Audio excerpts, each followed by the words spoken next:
साथियों, आप सभी का वेलकम है। आप सभी के इस प्यारा सा चैनल एल2 भैया पर देखेंगे जो भी ये स्टूडेंट 2023 में फोकानिया की परीक्षा देंगे उनके लिए साथियों ये फोकानिया परीक्षा 2023 का समाज यानी कि सोशल साइंस का VBI ऑब्जेक्टिव है। साथियों ये पार्ट 4 वीडियोस है। इससे पहले आपको पार्ट 1, पार्ट 2 और पार्ट 3 वीडियोस ऑलरेडी दे चुका हूँ।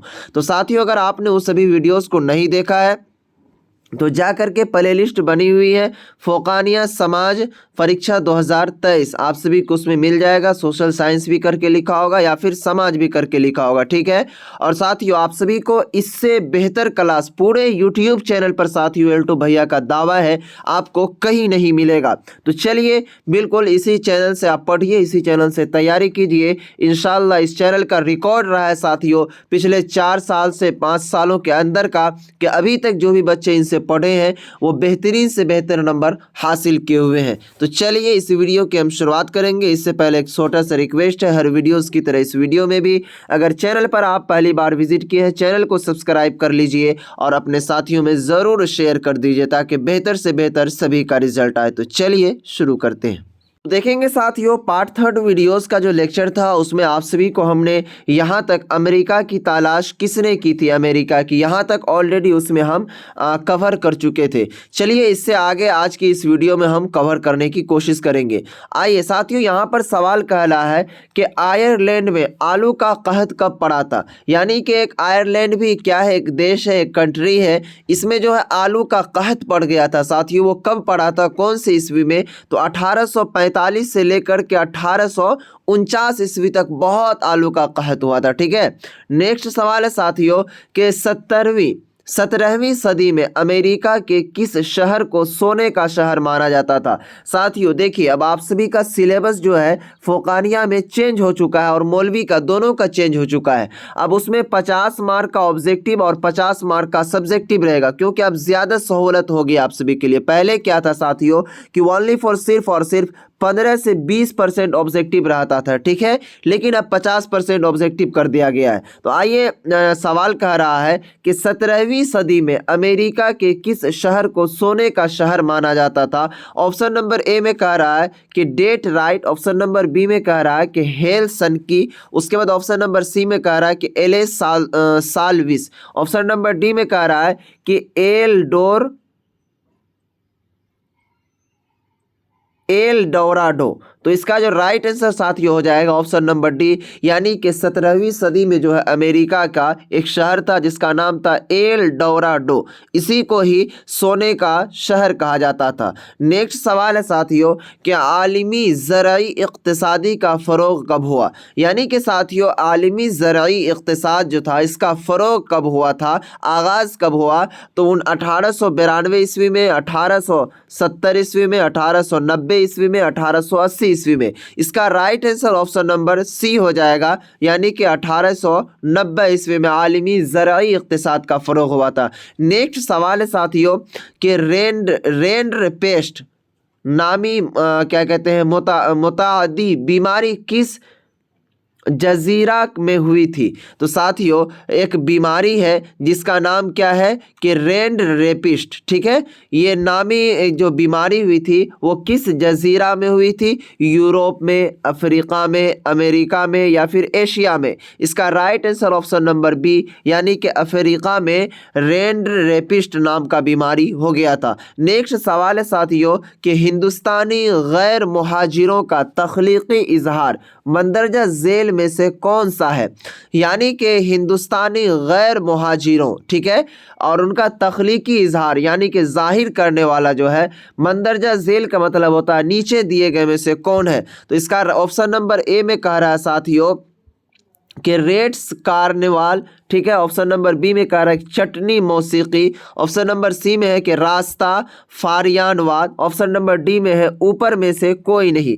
यानी कि इसका जो right answer option number B यानी कि चटनी मौसीकी हो जाएगा, ठीक है। नेक्स्ट सवाल है साथियों कि नई गुलाम रिवाज को ख़त्म किया गया।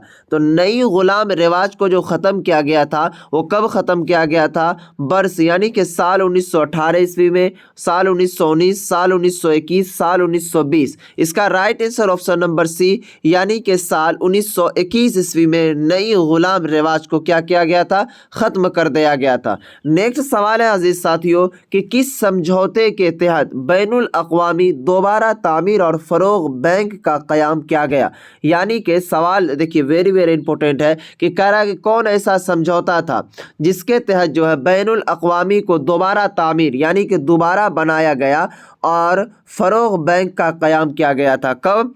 तो साथियों कौन ऐसा समझौता था? सबसे ऑप्शन नंबर ए में कह रहा है कि बैनुल अक़वामी इक़्तिसाद मुआहिद, उसके बाद है कि ब्रिटेन वुड्स मुआहिदा, उसके बाद है साथियों जेनेवा मुआहिदा, ऊपर में से कोई नहीं। मुआहिदा का मतलब होता है साथियों सम्मेलन, जैसे कहते हैं ना कि वुड्स सम्मेलन, उसके बाद बहुत सारा सम्मेलन आप पढ़े होंगे अगर 10th का एग्जाम दिए होंगे क्या कहते हैं बिहार बोर्ड से। तो ये जो हो जाएगा ब्रिटेन वुड्स मुआहिदा यानी कि सम्मेलन हुआ था, इसी में बैनुल अक़वामी को फिर से तामीर कराने का आगाज़ किया गया था। अब आइए नेक्स्ट सवाल की ओर हम बढ़ते हैं। कह रहा है कि कॉलोनी नौ आबादियाती दौर, यानी इसका मतलब हुआ कॉलोनी का मतलब कि नौ आबादियाती दौर में कैनाल कॉलोनी का क़याम भारत की किस रियासत में किया गया था। अब आइए इसका जो क्या कहते हैं आंसर है उसे हम देखने की कोशिश करते हैं। ऑप्शन नंबर ए में कह रहा है कि बिहार, ऑप्शन नंबर बी में Uttar Pradesh, option number C है बंगाल, ऑप्शन नंबर डी में है पंजाब। इसका जो राइट आंसर साथियों ऑप्शन नंबर डी हो जाएगा यानी कि पंजाब। अब थोड़ा सा एक चीज़ और आप गौर से सुन लीजिए कि अगर आप चाहते हैं फ़ौक़ानिया मौलवी में बेस्ट से बेस्ट नंबर हासिल करके बेहतर से बेहतर तैयारी करके एग्ज़ाम में अच्छे से अच्छे कामयाब होने के लिए, तो साथियों आप सभी के लिए एल्टो भैया की जानिब से एक नोट्स VVI नोट्स को तैयार किया गया है। साथियों उनका जो प्राइस रखा गया केवल और केवल 199 रुपये। आपको सिर्फ 199 रुपये का पेमेंट करना है। आप सभी को ऑल सब्जेक्ट यानी कि जैसे फ़ौक़ानिया है तो फ़ौक़ानिया में जितना भी सब्जेक्ट है सबका मिलेगा, मौलवी में जितना सब्जेक्ट है तो सबका मिलेगा। तो उस नोट्स को लेने के लिए इस नंबर पर आपको व्हाट्सअप करना है 92, उसके बाद है साथियों 633, उसके बाद है साथियों 41 119। इस नंबर पर व्हाट्सअप करेंगे इंशाल्लाह आपको सेंड कर दिया जाएगा। आइए साथियों यहाँ पर सबसे इम्पोर्टेंट बात, सवाल कह रहा है इसमें मिलान करने के लिए, ठीक है। अब आइए मिलान कैसे करना है साथियों, यहाँ देखिए आपको किस टाइप से मिलान करना है, इसको आपको खुद से बनाना है क्योंकि ऑलरेडी ऑब्जेक्टिव हम इससे पहले कवर कर चुके हैं। कह रहा है कि ब्रिटेन वुड्स मुआहिदा यानी कि ब्रिटेन वुड्स मुआहिदा यानी कि सम्मेलन जो है ये किस साल हुआ था, 1929 ईस्वी में, 1914 ईस्वी में। तो जो भी होगा तो वहाँ से इस तरह टिक मारना है। उसके बाद आज़िम बहरान का आना, वो आज़िम बहरान कब आया था, इस तरह करके इसको यहाँ से यहाँ मिलाना है। तो ऑलरेडी इसका हमने पहले ही दे दिया है, ठीक है, आप वहाँ से आप चेक कर लीजिए, ठीक है। आइए साथियों नेक्स्ट सवाल की ओर हम बढ़ते हैं। यहाँ पर देखिए कह रहा है कि खाली जगहों को भरें। तो इसमें जो है अजीज साथियों आपको खाली जगह को पूर्ण करना है। देखिए इस तरह भी आपको ऑब्जेक्टिव में रहेंगे। कह रहा है कि वीसी नायपाल, क्या नाम है, वीसी नायपाल डैश में आए रजिस्टर्ड मजदूरों की नस्ल है। तो साथियों डीसी नायपाल जो है कहाँ आए थे, तो भारत में आए थे और ये रजिस्टर्ड मजदूरों की नस्ल है, ठीक है। उसके बाद है साथियों नेक्स्ट सवाल है कि हिंदुस्तान रजिस्टर्ड मुहाजिरों के खासा कस्बिया डैश हैं। तो साथियों हिंदुस्तान रजिस्टर्ड मुहाजिरों के जो खासा कस्बिया हैं वो केरबियाई मजमुआए क्या कहते हैं जज़रा है, ठीक है। उसके बाद नेक्स्ट सवाल है कि कार तामीर करदा डैश डेट राइट में अपने नए कारखाने का क़याम किया। कार तामीर करदा जो है साथियों ये जो है डैश डेट राइट। तो साथियों ये हो जाएगा इसका राइट आंसर कि हेजी फोर्ड डेट राइट में अपने नए कारखाना का क़याम किया था। कौन, तो कार तामीर करदा, ठीक है।